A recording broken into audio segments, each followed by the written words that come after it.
Hello, my name is Daniel McMahon, and today I would like to present to you my Lest We Forget project. For this project, we were asked to record a 5-minute presentation about a lesser known or controversial historical figure. The figure that I have chosen for this project is Johnny Cash, or also known as the Man in Black. My figure is controversial because he spoke out on the behalf of Native people and stood up for them. Cash was also a voice for the voiceless. Many white supremacist radio stations would not allow his music to play due to him standing up for minorities. Throughout my presentation, I will discuss my figure's personal backstory and life circumstances, the decisions and events that catapulted my figure into the historical record, the shortcomings that made my figure supremely human, and my case for how we should remember Johnny Cash in the 21st century. To aid me in my goals of this assignment, I have acquired a biography of Johnny Cash known as The Life and Legacy of the Man in Black by Alan Light. This biography contains the entire life of Johnny Cash and shares very interesting stories on how Johnny Cash wrote his songs.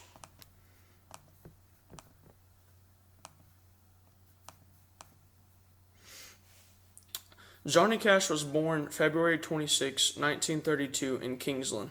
His dad, Johnny Cash, was a farmer who struggled financially. According to the biography, The Life and Legacy of the Man in Black, Cash lived at a new spot on the map built around a railroad stop to Ray and Carrie Cash. For a while, the Cashes lived here, but when the FERA, or the Federal Emergency Relief Administration, was launched, they moved. This program allowed struggling farmers who were affected by the Depression to have a new start. The biography, The Life and Legacy of the Man in Black, recalls how bad the living circumstances were where Johnny Cash lived. For example, the biography states, "When the word was sent out about the opportunity to move to a nameless swamp, the whole town lined up to escape." On July 7, 1950, Johnny Cash enlisted into the U.S. Air Force. He was shipped off to Landsberg, Germany, where he worked as a Morse code operator. On July 3, 1954, he was honorably discharged. Johnny Cash's ability to write songs that has meaning propelled him into the historical record of music. The biography, The Life and Legacy of the Man in Black, states, "The field and dais, the dirt, the sky, all shaped his writing into music. But beyond that, they grounded Cash in basic human truths that he was able to translate into art and action, creating a sense of openness that resonated across class and culture, and leaving a legacy that reshaped America."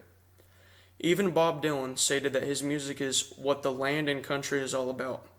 Cash's music resonated with everyone across the country. From hippies to preachers, Cash's music was thought to be therapy to many people. His songs were true and meaningful about the struggling times he and his family had during the Great Depression.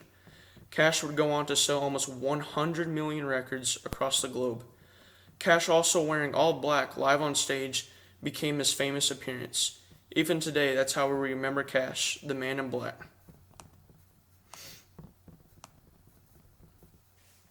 Although Cash seems like he has superpowers due to his good singing, sadly, he was not invincible to the disease known as shy-dragger syndrome. This significantly hurt his voice and made it hard for him to record songs. According to The Life and Legacy of the Man in Black, Johnny Cash stated during an interview, "I found strength to work just to spite this disease. I came to the studio and could not sing there, and could not sing. There were times I came in with no voice." As time went on, Cash's health kept declining like everyone on the face of the planet does when they age. Cash would then pass away on September 12, 2003. My case for how we should remember Johnny Cash in the 21st century is by how meaningful his music remains even today. Today, he still has influence on upcoming singers. Post Malone, for example, has a tattoo on his arm of Johnny Cash. We should remember how his songs changed the world and banded everyone together. Cash even believed that no matter what your race is, we can all be friends. We should keep in mind the truth through singing that Cash offered. Overall, we should and must remember Johnny Cash as a voice for the voiceless and therapy through his music. A man that faced adversity and never gave up to create a better life. Lastly, we should remember Cash as the Man in Black. And this is my reference that I use, Johnny Cash, The Life and Legacy of the Man in Black by Alan Light. Thank you for listening to my presentation. Goodbye.